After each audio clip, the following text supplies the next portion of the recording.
want you guys to realize this isn't some super niche thing anymore. These are mainstream client presentations in 2026, and macro Tetris, drink more water and eat some fiber, isn't going to fix all of these problems anymore. We're not talking about this as a superficial level, but I want to support you guys in asking the right questions and being able to spot these issues when they come up.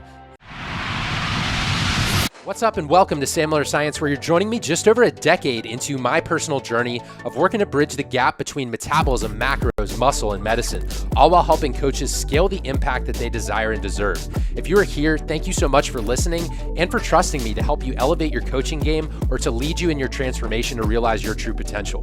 In either case, each week I'll be sharing my methods, models, and message to serve as leverage for your specific goals. Without further ado, let's get on to today's show. If you've been coaching for any length of time, you'll know that what's showing up and walking through the door in 2026 are not the same exact cases that you initially trained for, the textbook cases. So whether that's just conventional calorie deficits and fat loss, classic metabolic adaptation, some gut health programs, or maybe even looking at some hormonal dysfunction. Those cases still exist, but it's not the whole picture when it comes to what's going on in our industry this year. What we're seeing now is a layer of complexity that's being driven by the state of modern society. That includes pharmaceutical interventions that are being prescribed without adequate clinical oversight, or maybe people even using research chemicals, hormonal therapies being layered on top of things like oral contraceptives. So there'd be HRT plus birth control. That can create a lot of confusion for clients.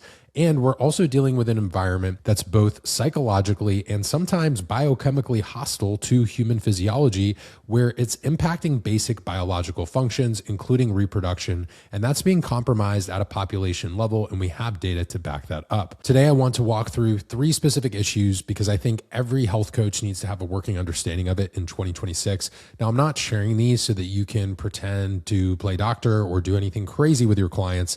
Obviously, a high level of responsibility is needed, but this is so you can recognize what you're looking at, ask the right questions, and actually serve your clients at the highest level that they deserve. So these are all separate topics. They are included in the same episode, under the premise that all of them are happening in 2026, but I'm going to treat them as separate topics. So I'll dive into each one and cover it as a section before moving on to the subsequent topic. So the way that I'm doing this is so that we can understand the fallout from improperly managed GLP-1 agonists, understand the situation that menopausal women are facing on oral contraceptives, sometimes a long HRT simultaneously.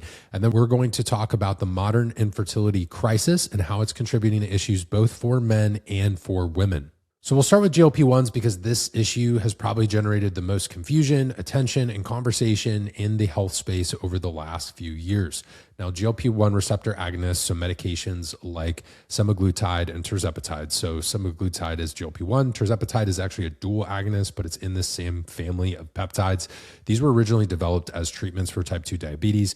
Now, if you're interested in better understanding this beyond just the mechanism of action, like slowing gastric emptying and what it's doing from a hormonal or biochemical perspective, I do have entire episodes on this, and I also frequently host workshops and trainings for coaches. I can actually drop a link to a GLP-1 workshop that I previously hosted. You guys can register for that and check that out. Now, it's been so popular because it's used aggressively for weight loss, and now that's become one of the primary reasons for prescription. From a pure weight loss standpoint, the short-term outcomes are real. It's not necessarily overhyped. People do actually lose weight. But the problem that the weight loss conversation in a clinical practice has almost entirely focused on the number on the scale. And many people are avoiding or ignoring what aspects of body composition are being lost. So muscle versus fat. What the research actually shows about body composition on GLP-1s, and the clinical literature is increasingly clear on this point, is when these GLP-1 receptor agonists are used without structured resistance training and without adequate protein intake, a substantial portion of the weight lost is lean muscle mass. So we're not talking about a minor rounding error. This is statistically significant in the research. Studies examining body composition changes during GLP-1 therapy have found that lean mass lost can account for a significant fraction of total weight loss, and some of these analyses approaching or exceeding the proportion that typically is seen with severe caloric restriction alone. So yes, severe caloric restriction can 100% cause muscle loss, regardless of GLP-1 use. This matters for coaches because we care about what lean mass loss means downstream. It's the primary site of glucose disposal. When you lose it, it does impact your metabolic rate, your insulin sensitivity worsens, and it may even impact your capacity to tolerate future caloric intake changes without fat gain, right? Because if you have more muscle, you may have a little bit more leeway there in terms of what you can do metabolically, overall macro intake, and things like that. The reason we care about this is because the client who loses 30 pounds on a GLP-1 and then discontinues the medication is not necessarily returning to a neutral or completely normal metabolic baseline. It's not like they instantly go back to their status quo from before. In some ways, that can be good in that they may have improved insulin sensitivity and things like that, but they may be returning to a physiological environment that's a little more compromised than when they started, especially given the metabolic adaptation effects we see from chronic dieting. So unless muscle preservation was actively managed throughout, and then you add that chronic dieting layer, many people already have a chronic dieting history that people bring with them to GLP-1 use. And then a significant portion of people being prescribed GLP-1 medications have already spent, I'd say years or decades cycling through some form of restrictive diet, even prior to GLP-1, and then are continuing that on the GLP-1. They've had repeated bouts of lean mass loss and fat regain. Their metabolic rate is already suppressed relative to what it should be, or their predicted TDEE is probably not going to line up exactly what their actual TDEE is. So when you introduce GLP-1 into that environment, the appetite suppression, which is one of the helpful or intended effects of the GLP-1, can become a little extreme, especially for these chronic dieters. The clients are not eating 1,400 calories anymore. They're eating 600 or 800 calories and actually feeling satisfied, unlike before when they're dieting on 1,400. So this is often viewed as the medication working, and satiety is important, but in some cases, this is causing serious nutritional deficiencies. At that level of caloric intake, you may not be meeting protein requirements or micronutrient requirements. You're not fueling recovery from resistance training. If you're doing this dosing for a longer duration, it's a higher dose, not necessarily supporting thyroid function. And this could impact bone density, especially if we're dealing with both chronic dieting and micronutrient deficiencies. So protein intake must be actively managed and prioritized. Micronutrient density must be treated as a clinical concern, not an afterthought. You need to have a micronutrient game plan going in. And the side effect profile is something that coaches need to understand beyond just body composition, right? So yes, there's going to be intended weight loss. But one thing that I think a lot of people are missing is it's also impacting recovery from training. And one of the most common side effects of GLP-1 medications are gastrointestinal. So things like nausea, vomiting, constipation, and delayed gastric emptying. So these aren't necessarily just like minor inconveniences in a check-in. A client who's nauseous and constipated probably having issues absorbing nutrients effectively.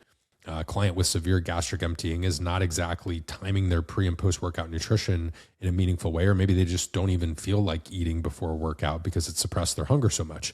So their ability to fuel training is compromised even at the most basic level. Then we also have what happens when the medication is discontinued. So the research on weight maintenance after stopping GLP-1 therapy is sobering.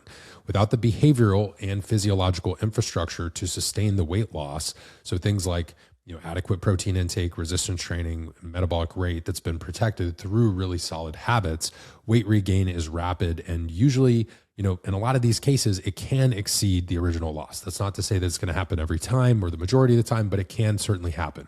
So this is a predictable physiological response to a medication that suppressed appetite without building, sustainable habits and kind of the metabolic foundations to maintain the outcome. Now, again, it is improving insulin sensitivity. It's doing some good things. I'm not anti-GLP-1. And for some people, this can be life-saving. So I'm not saying to abandon prescriptions or that no one needs this, but you need to have a game plan going into it, right? That's and one of the reasons I like long form content was we can talk about what that game plan needs to look like. So if you're with someone who's on a GLP-1, your primary objective is muscle preservation and adequate micronutrition, and even, paying attention to those macros as well. If we're looking at, the higher end of the evidence-based range of protein, and working with a client to try to hit that protein even when their appetite is suppressed, that's going to be important. It means resistance training is not optional. Cardio is going to be a little secondary. It's not to say we don't want any cardio, but we do need resistance training to preserve skeletal muscle mass. Same thing goes for signs of nutritional deficiency, and that goes beyond just training fatigue. Look for hair loss, poor wound healing, declining strength despite strength training, mood instability. These are side effects that you should not dismiss, and it's a pretty good indication that there may be micronutrient deficiencies. If you're someone who's experienced in health testing, like our FNMS students, and you're familiar with blood chemistry and labs, you'll have an idea of those deficiencies through lab work. So one thing to remember with the GLP-1 use is you're treating this exactly as you would a client coming out of a prolonged severe caloric restriction period, but they're so used to having their appetite managed on the GLP-1 that can change significantly. Now, the GLP-1 era is not going away. These medications will continue to be prescribed at scale, if not even more so than they are now, and with dual and triple agonists in the future. The coaches who understand physiology will be the ones to actually help and navigate clients through this to get the best possible results. Otherwise, people are going to see their clients lose muscle, regain fat, and just, do the typical Instagram thing, say they're broken, when in reality, they weren't given the proper coaching and support and, have the right clinical oversight. Our second widespread issue that we're seeing, and this is in client cases submitted by coaches from 15 different countries around the world, is menopausal women still on birth control or the concurrent use of birth control and HRT. So simultaneously, right? People having multiple prescriptions.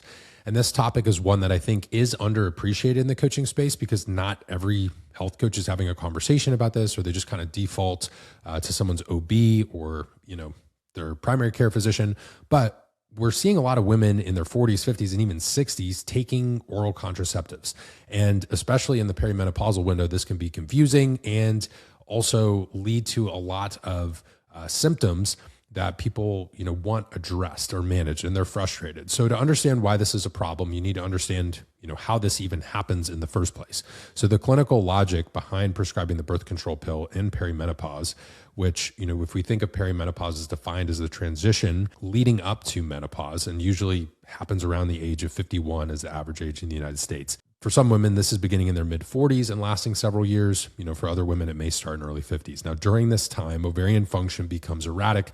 Estrogen and progesterone levels are fluctuating unpredictably.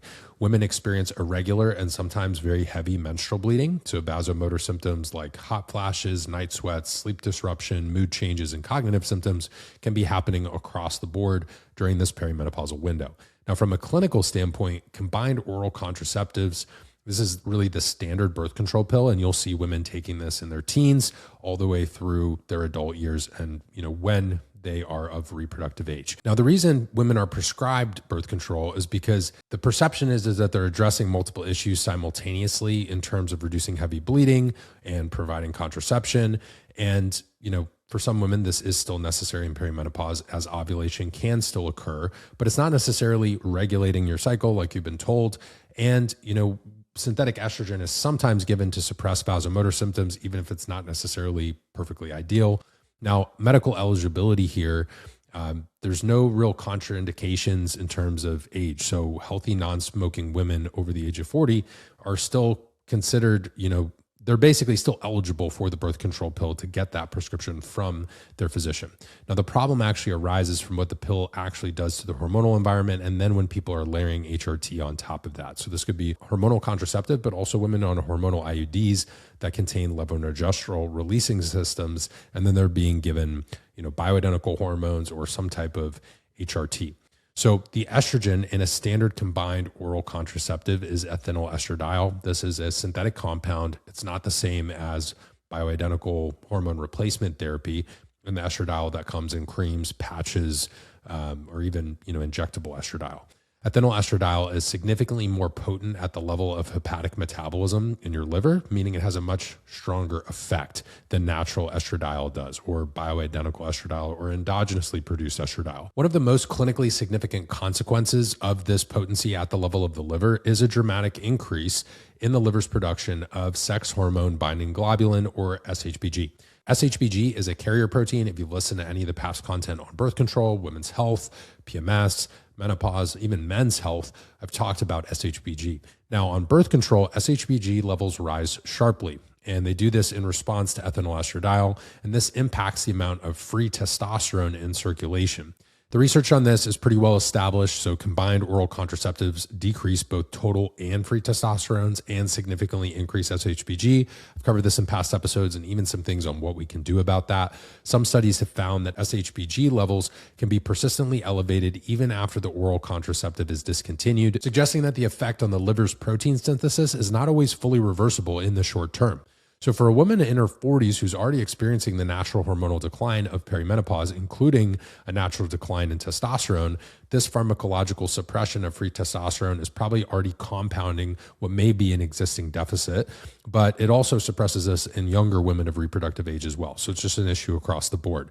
Now, this clinical presentation is predictable: loss of libido, chronic fatigue that doesn't respond to trying to improve sleep, difficulty building or maintaining muscle mass despite consistent training, brain fog can even pop up here. Even a sense of flatness or emotional blunting is even common on the birth control pill. Now, the concurrent use of HRT on top of oral contraceptives is something that needs to be discussed because, there are women in peri and postmenopause still taking birth control, and then there are women who have some type of birth control, and then they have another provider that's giving them HRT, which can be super confusing for the women, confusing for the coach, and even confusing for the physicians. So understand that contraception and birth control aren't completely or adequately addressing the menopausal symptoms, especially the vasomotor piece and the mood and cognitive changes. So a big neurological piece of this is because birth control is suppressing progesterone, and in menopause, even if someone wasn't on birth control, if they're not ovulating and they have lower progesterone levels, they can have some neurological side effects from that as well.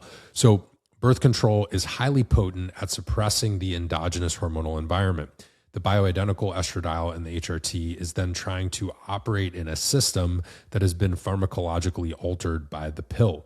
The result is a hormonal environment that's very difficult to interpret clinically in the labs. Now, it'd be simpler if they were only on birth control, but that doesn't necessarily mean better.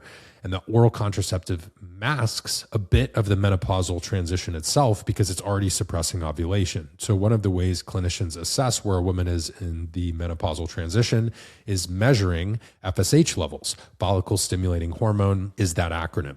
As the ovaries decline in function, FSH rises. Oral contraceptives are suppressing FSH and often LH as well. And so someone couldn't really accurately interpret menopausal status through standard hormonal testing, only looking at gonadotropins. So a physician would be flying blind here, and so would the woman who's being treated by that physician. What coaches need to recognize, and if you're a coach, you're not making prescribing decisions, but you are the person who's spending the most time with the client's health data, and you're often the first person to notice that something doesn't add up in terms of symptoms or even what's going on in intake form. So when a female client in her early 40s or 50s presents with severe fatigue, complete loss of libido, inability to build muscle, poor recovery, and emotional flatness, and she's on both an oral contraceptive and HRT, you need to recognize that the pharmacological environment she is in could be a primary driver of those symptoms. And the same could be said if she's only on birth control. HRT is not necessarily the problem here. It's just that the dosing might be off because you've already had this baseline of synthetic estradiol in the picture, which may be impacting, how much transdermal or, patch-based estradiol or injectable estradiol can be tolerated. And we don't even know if the person's getting testosterone in this particular instance. So help the client build a clear and organized picture of what she's experiencing in terms of symptoms. Encourage her to get that documentation and take it to a prescribing physician. Have a direct conversation about whether the concurrent use of the synthetic oral contraceptive and HRT is serving her. In most cases, it's not. That's not a medical opinion, just for educational and information and entertainment purposes, but potentially transitioning fully to HRT in this case could be helpful for a lot of women, both for symptom management and, a lot of women may get to a place postmenopausal, they don't really need the contraception anymore. So this is an example of being a competent advocate for your client's health and understanding enough of the underlying pharmacology and physiology to understand when the clinical picture doesn't match the intervention. So what's going on with the woman versus what she's been given, or maybe she's just been on birth control for the last 20 years and no one's really paid attention to what's going on with her hormones, or labs have stayed the same because she was on oral contraceptives. As HRT prescribing continues to increase, the number of women navigating this overlap is going to increase with it. Coaches who understand these issues will become invaluable. Ones who don't will wonder why their perfectly designed training and nutrition programs aren't producing results for these women. This is one of the reasons that we do educate FNMS coaches on common medications that clients may be on, not necessarily because health and wellness coaches are prescribing or managing the medications, but you need to know what to look for in intake forms to understand how it may connect to client biofeedback and what's going on in terms of their training, nutrition, or lack of progress and plateaus that they may be experiencing. So oral contraceptives, it's something that we see a lot in a younger population, but you do need to keep an eye out in terms of your menopausal clients or even pre to perimenopausal clients who may be experiencing this as well. Our next issue, and it's certainly not the least important one, it is one that deserves great emphasis and probably could be an entire podcast itself, is infertility. So I want to be clear about the framing before we get into this, because the word infertility can feel very clinical and distant, like it only applies to people who are actively trying to conceive. But the same physiological processes that are driving the infertility crisis are the same processes that may be impacting hormonal dysregulation, PMS, chronic fatigue, reduced vitality or libido. And that could be true in your general population clients, not just families that are trying to conceive or, undergoing some type of family planning. So even if you don't work with clients who are trying to get pregnant, or maybe you're even a men's health coach and have never worked a women's health case or looked at something related to ovulation, this conversation is still relevant to you. The infertility crisis is real, it's global, and arguably it is getting worse. The World Health Organization estimated in 2023 that approximately 1 in 6 people globally are affected by infertility. So to me, that's a sign globally that there's something in our environment or how we're living our lives that's fundamentally incompatible with human reproductive health. So the male side of the equation is an important one, and I think a lot of people look mainly at female factor infertility. I think it's important to start with the male data because it's pretty striking in what we see in research. A landmark meta-analysis published in Human Reproduction Update examined sperm count data from 1973 to 2018. And this was over 223 studies, not just one small sample, and the findings were pretty clear. So when they were looking at total sperm count, they saw that it declined over 60% across that period. The rate of decline has accelerated since the year 2000, so over the last 20 plus years. This isn't just a regional phenomenon. It's documented in North America, Europe, Australia, even South and Central America, Asia, and Africa as well. A 60% decline in sperm over 50 years is not explained by genetics or hereditary factors alone. Genetic change doesn't happen on that type of time scale. So this must be something that's happening in terms of environment, food, and lifestyle. So when we think about the modern environment and what may be disrupting it, there's evidence on endocrine disrupting chemicals, and that's been the most extensively researched environmental driver. So these EDCs, they're basically compounds that interfere with the body's hormonal signaling. They can mimic hormones, block hormone receptors, and alter the production of metabolism, in certain ways, or the metabolism of hormones that we produce endogenously in our body. The most prevalent EDCs in the modern environment include phthalates found in plastics and personal care products and food packaging, BPA and its structural analogs found in polycarbonate plastics and food can linings, dioxins and polychlorinated biphenyls, which are industrial byproducts that can persist in the food chain, and then things like pesticide residues, which are present in conventionally grown produce, and even to some extent can be in certain organic produce and in the water supply. In women, EDC exposure has been linked to disrupted egg maturation and ovulation, impaired embryo implantation, even things like endometriosis and premature ovarian insufficiency. The mechanisms are multifaceted. EDCs can bind directly to estrogen receptors, so this can impact hormonal signaling that governs the menstrual cycle and impacts ovulation to an extent. They can also induce oxidative stress in ovarian tissues. This can damage follicles and also reduce egg quality. They can also alter gene expression through epigenetic mechanisms, meaning they can slightly change how the reproductive system functions without altering the underlying DNA sequence. And then these epigenetic changes can potentially be transmitted across generations. So we have research to suggest this, right? There are multiple factors that could be causing this specifically. In men, EDC exposure has been associated with reduced sperm concentration, impaired sperm motility, abnormal sperm morphology, and reduced testosterone production.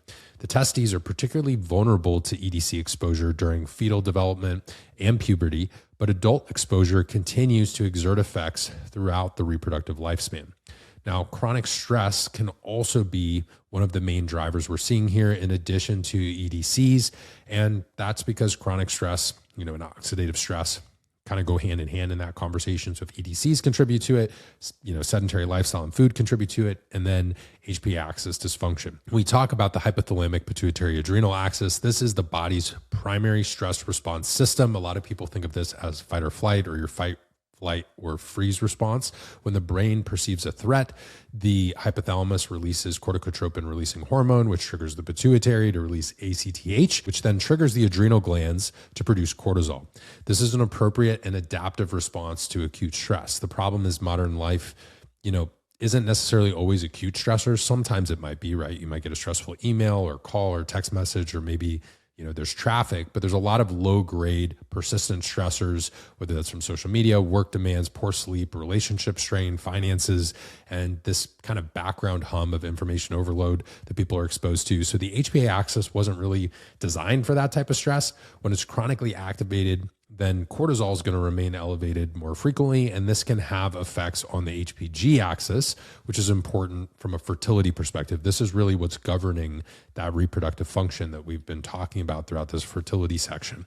The mechanism is pretty well documented in the literature. So elevated cortisol and CRH directly suppress GnRH, which is gonadotropin releasing hormone, at the level of the hypothalamus.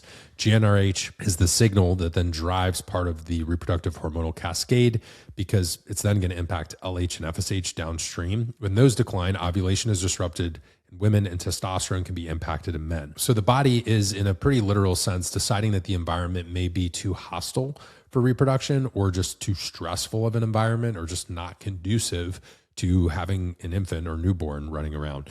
Sleep deprivation compounds this significantly and makes stress sensitivity a little bit worse. So when we think about circadian rhythms, LH pulses, and things that are essential for ovulation and testosterone, these are predominantly, released in someone with a healthy circadian rhythm. They can be disrupted in the case of chronic sleep deprivation. So that will disrupt this pulsatile release pattern in the diurnal rhythm of hormones. So in female shift workers who experience chronic circadian disruption, they have measurably higher rates of menstrual irregularity and infertility. Then when you have things like diet, obesity, and systemic inflammation, that's just going to compound the issues related to stress and EDCs. But arguably, the Western dietary pattern is a key root cause of infertility here. So ultra processed foods, adding, this higher and higher and higher omega-6 to omega-3 ratio, insulin resistance, blood sugar dysregulation, all of these have direct consequences on reproductive function. In women, insulin resistance and hyperinsulinemia can disrupt the HPG axis, contributing to anovulation and even conditions like PCOS. Obesity driven by the Western diet increases aromatase activity in adipose tissue and converts androgens to estrogens, creating a state of relative estrogen excess that can further disrupt the hormonal feedback loops that govern ovulation. But this is a problem in men's health as well. In men, obesity is associated with decreased SHBG, reduced total and free testosterone, impaired sperm parameters, and when they have higher body fat levels, it's going to increase aromatase, so converting testosterone to estrogen as well. This can also, contribute through multiple mechanisms to things like scrotal hyperthermia, increased aromatization, like we talked about, and systemic inflammation. The research on dietary patterns and fertility is very, very clear. Things like the Mediterranean dietary pattern, characterized by single ingredient whole foods, healthy fats, lean proteins, fruit and vegetable intake, that is consistently associated with better fertility outcomes in both men and also women. The Western dietary pattern is consistently associated with worse outcomes. This is not a minor effect. It's actually clinically meaningful and really impacts reproductive capacity, fertility, ovulation, sperm parameters, and more. So what coaches need to do with this information is, if you have a client who's struggling with fertility, or you just want to help clients optimize this before they're trying to embark on family planning, a lot of these same downstream symptoms, they coincide with poor recovery, low libido, chronic fatigue. So the coaching conversation has to kind of weave together the topics of fertility and aspects of recoverability, performance, hormonal optimization. So with clients, you may even start to have conversations about the water they're drinking, what they're putting on their skin, household items. They're legitimate clinical considerations given the evidence on things like EDC exposure. Now, first and foremost, we need to consider things like their stress load, lifestyle factors, exercise, sleep quality, nutrient density, and even what we talked about in terms of the Mediterranean diet versus the Western diet. So paying attention to nervous system regulation, whether that's through structured breath work or helping clients manage their training volume during high stress periods, sleep hygiene interventions. That is not optional for someone who's trying to improve their fertility. It is really the core work that you're going to be doing, and auditing their diet and nutrition for how it may be impacting fertility, not just body composition purposes, because the quality of the diet has direct consequences on egg quality, sperm quality, hormonal balance, and the capacity for the body to sustain the biological processes that reproduction requires, and also the hormones that are going to make you want to reproduce in the first place. So fertility is not just a category of health. Think of this as a representation of your metabolic health. So when people have, biochemical interference, they have poor nutrition, they have high stress, that all deprioritizes reproduction. So coaches who can make a meaningful difference in the lives of clients who have been told that there's nothing wrong with them, but yet they're struggling to conceive. So really the environment that your clients are living in are working against their bodies in many ways. And as a coach or health educator, you can really help to make a difference and manage these variables as best you can and really support people in their journey, whether it's just trying to conceive or they just want to optimize their hormones and their overall health for other reasons. So while these may seem like three completely different topics and different clinical or coaching pictures, all of them are things that your clients are walking in with right now and things that people are struggling with, folks that follow you on social media or that you see in daily life. And so today's podcast is designed to educate you about these topics, whether it's a GLP-1 client who's losing muscle, doesn't understand why they feel worse, even though they weigh less and their scale weight's gone down, or a perimenopausal woman who's on 2 different prescriptions and feels like her body's not responding to anything, right? That's frustrating. And she may not understand why she's experiencing the symptoms that she is. There's also a couple who's been told that their labs are normal, but they can't conceive, or, their daily life is a textbook case of all of the different physiological, environmental, and psychological stressors that we know impair reproductive function. I want you guys to realize this isn't some super niche thing anymore. These are mainstream client presentations in 2026, and macro Tetris, drink more water and eat some fiber, isn't going to fix all of these problems anymore. We're not talking about this as a superficial level, but I want to support you guys in asking the right questions and being able to spot these issues when they come up and actually have some type of framework, whether it's related to fertility, GLP-1 use, or, even getting the right referrals when it comes to some of these menopausal client cases. So all of these are topics I'm super passionate about. I see cases like this each and every week inside our functional nutrition and metabolism specialization. That is our live program inside of Metabolism School, where we're bridging the gap between macros and medicine and really solving a lot of the problems that have been created both by the fitness industry, nutritional space, and even in some cases, Western medicine and the onslaught of medications that people may be on. I'm not against GLP-1 medications. I included that topic in today's episode for educational purposes. I think HRT can be used by women in a lot of different cases and can be super helpful, but this sort of dual prescription environment can be very confusing for some and not necessarily super helpful. And then our conversation around fertility, something I'm passionate about as someone who's expecting their firstborn child, and that wouldn't have been possible without having my metabolic health in check. So my goal is this podcast helps you, educates you, changes your perspective in some way, or at least entertains you throughout the episode. If you enjoyed the show, please share it. You likely found the show because someone either shared the podcast with you, reposted it, or they left a rating and review that kind of told your podcast algorithm, hey, you should check out this content because like-minded folks are tuning in. So if you regularly enjoy the show and you listen here frequently, you're benefiting from the content I share or it gives you ideas for your own content, please drop a 5-star rating and review wherever you listen. And if you are on YouTube, give it a thumbs up and subscribe so you don't miss an episode. Comments also help the algorithm as well. If you do decide to post on social media, tag me. I'm at Sam Miller Science on just about every major platform. And regardless of where you're tuning in, I always appreciate you listening. And I look forward to talking to you in the next show.